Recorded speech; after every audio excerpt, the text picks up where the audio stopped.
ஒரு இட்லி சட்டியில் தண்ணி வச்சுக்கணும். ஒரு அளவாக கொஞ்சமாக வச்சுச்சா அடுப்பத்தை வச்சிடணும். 6 லிட்டர் பால்,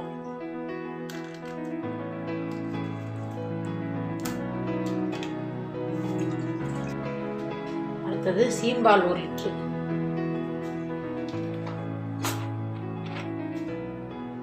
அதிலேயே ஊற்றி கலந்துக்கணும்.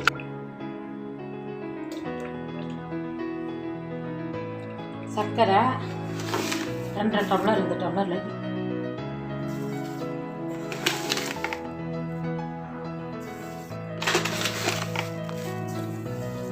2 டம்ளர். அடுத்தது ஏலக்காய், ஒரு 10 ஏலக்காய்.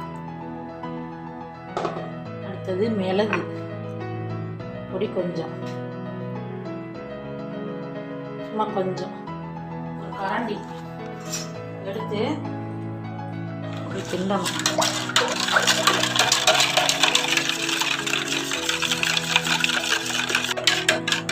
ஒரு 10 நிமிஷம் கிண்டினா சர்க்கரை நல்லா கலந்துடும். நல்லா சர்க்கரை கரையிற வரைக்கும்